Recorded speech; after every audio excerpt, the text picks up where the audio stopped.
وَإِذْ قُلْنَا لِلْمَلَائِكَةِ اسْجُدُوا لِآدَمَ فَسَجَدُوا إِلَّا إِبْلِيسَ أَبَى وَاسْتَكْبَرَ وَكَانَ مِنَ الْكَافِرِينَ. பின்னர் நீங்கள் ஆதத்துக்கு பணியுங்கள் என்று வானவர்களுக்கு நாம் கட்டளையிட்ட போது அவர்கள் எல்லாரும் பணிந்தார்கள், இபிலீசை தவிர. அவன் கட்டளையை மறுத்தான், மேலும் ஆணவம் கொண்டு விட்டான், நிராகரிப்பவர்களில் ஒருவனாகவும் ஆகிவிட்டான். وَقُلْنَا يَا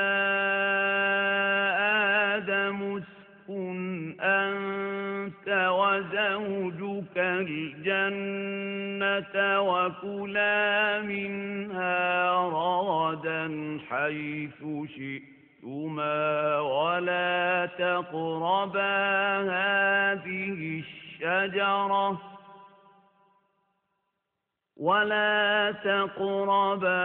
هَذِهِ الشَّجَرَةَ فَتَكُونَا مِنَ الظَّالِمِينَ. فَأَزَلَّهُمَا الشَّيْطَانُ عَنْهَا فَأَخْرَجَهُمَا مِمَّا كَانَا فِيهِ وَقُلْنَا اهْبِطُوا بَعْضُكُمْ لِبَعْضٍ عَدُوٌّ وَلَكُمْ فِي الْأَرْضِ مُسْتَقَرٌّ وَمَتَاعٌ إِلَى حِينٍ. فَتَلَقَّى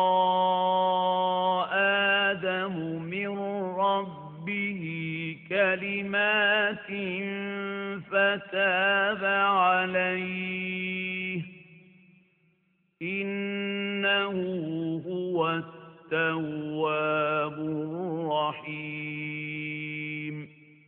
பிறகு ஆதமே, நீரும் மனைவியும் சொர்க்கத்தில் வசியுங்கள், அங்கே நீங்கள் விரும்பியவாறு தாராளமாக உண்ணுங்கள்.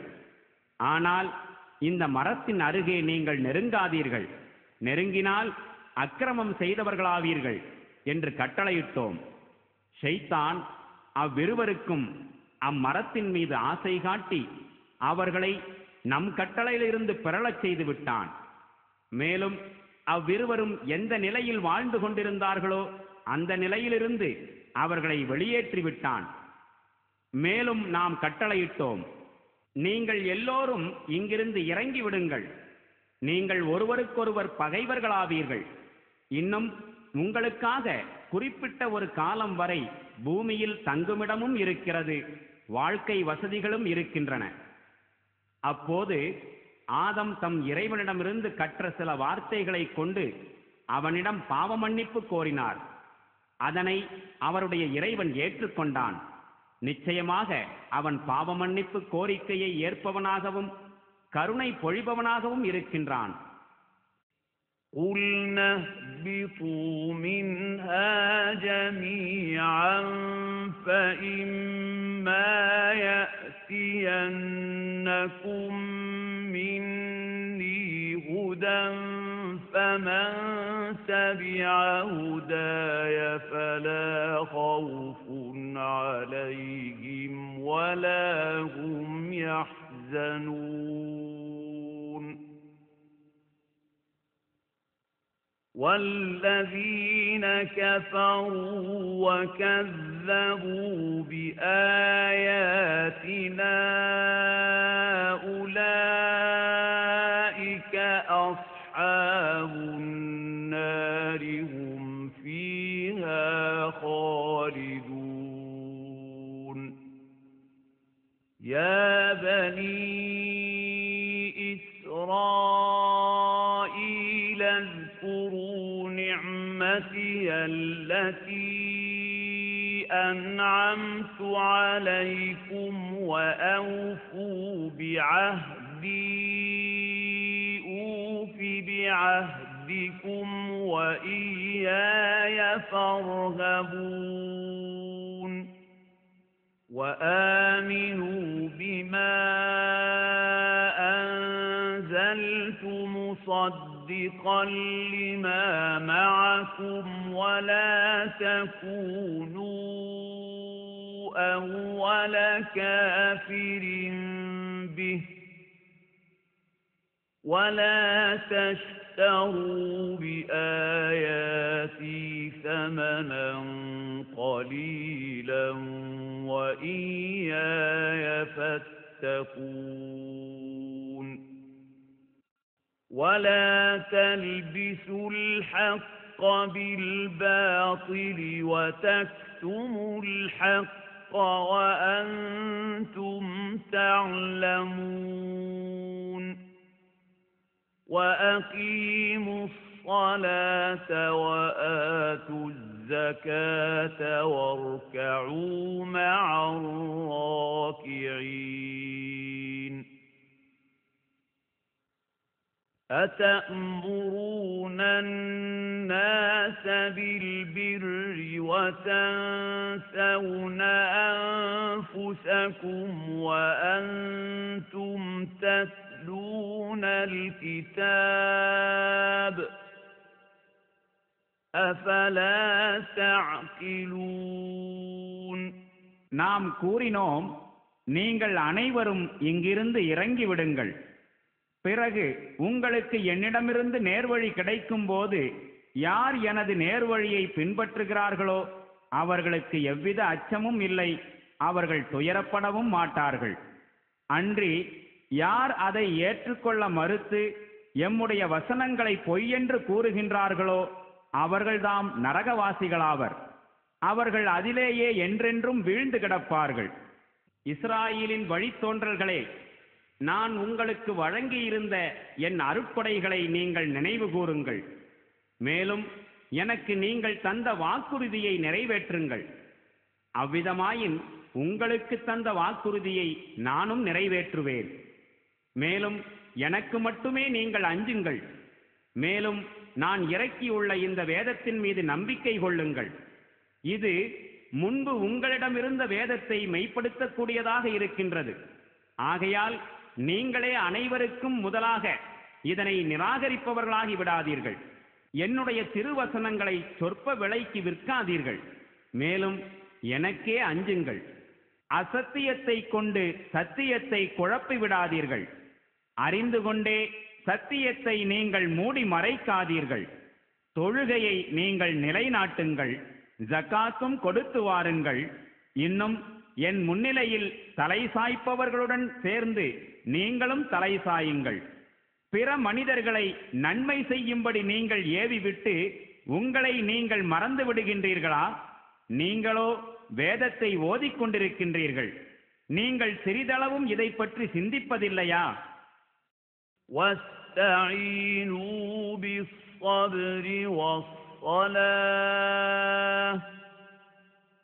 وَإِنَّهَا لَكَبِيرَةٌ إِلَّا عَلَى الْخَاشِعِينَ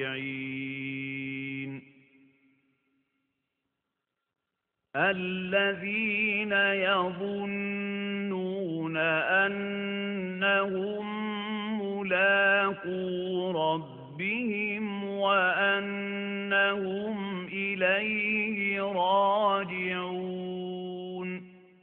பொறுமை மற்றும் தொழுகையின் மூலம் நீங்கள் உதவி தேடுங்கள். சின்னமாக தொழுகை ஒரு பாரமான செயல்தான்.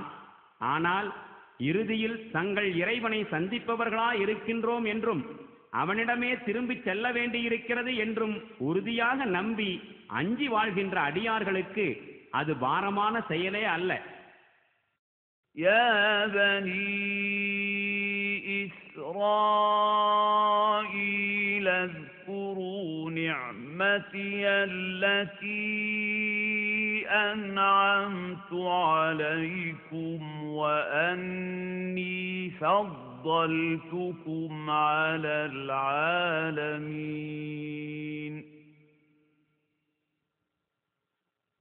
واتقوا يوما لا تجزي نفس عن نفس شيئا ولا يقبل منها شفاعة ولا يؤخذ منها عدل ولا هم ينصرون. இஸ்ராயேலின் வழித்தோன்றல்களே, நான் உங்களுக்கு வழங்கியிருந்த என் அருட்கொடையையும் உங்களை நான் உலகத்தோர் அனைவரிலும் மேன்மையாக்கி வைத்திருந்ததையும் நினைவு கூறுங்கள். மேலும் ஒரு நாளை நீங்கள் அஞ்சிக் கொள்ளுங்கள்.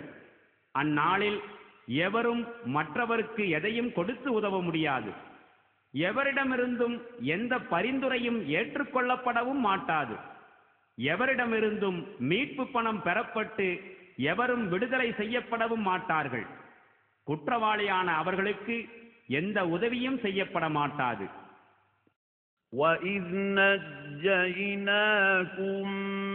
مِنْ آلِ فِرْعَوْنَ يَسُومُونَكُمْ سُوءَ الْعَذَابِ يُذَبِّحُونَ أَبْنَاءَكُمْ وَيَسْتَحْيُونَ نِسَاءَكُمْ وَفِي ذَلِكُمْ بَلَاءٌ مِّن رَّبِّكُمْ عَظِيمٌ. ஃபிரௌனுடைய கூட்டத்தாரின் அடிமை தலையிலிருந்து நாம் உங்களை விடுதலை அளித்த சந்தர்ப்பத்தையும் நினைவு கூறுங்கள்.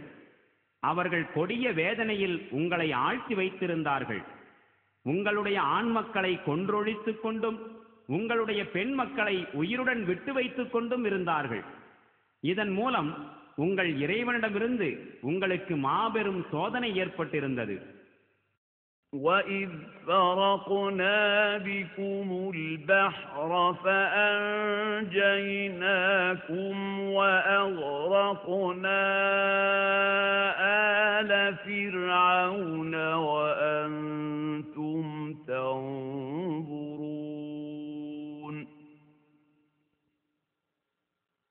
وَإِذْ وَاعَدْنَا مُوسَى 40 ليلة ثم اتخذتم العجل من بعده وأنتم ظالمون.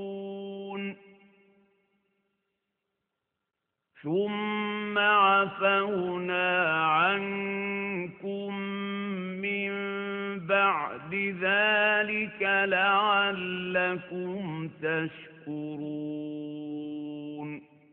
மேலும் நாம் உங்களுக்காக கடலை பிளந்து வழி ஏற்படுத்தி தந்து பின்னர் உங்களை காப்பாற்றி நீங்கள் பார்த்து கொண்டிருக்கும் போதே ஃபிரௌனின் கூட்டத்தாரை நாம் மூழ்கடித்ததையும் எண்ணி பாருங்கள்.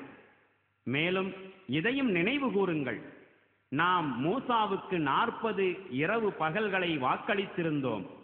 ஆனால் அவர் சென்ற பிறகு நீங்கள் காளை கன்றை கடவுளாக ஆக்கிக் கொண்டீர்கள். அப்போது நீங்கள் பெரும் அக்கிரமம் புரிந்தவர்களாக இருந்தீர்கள்.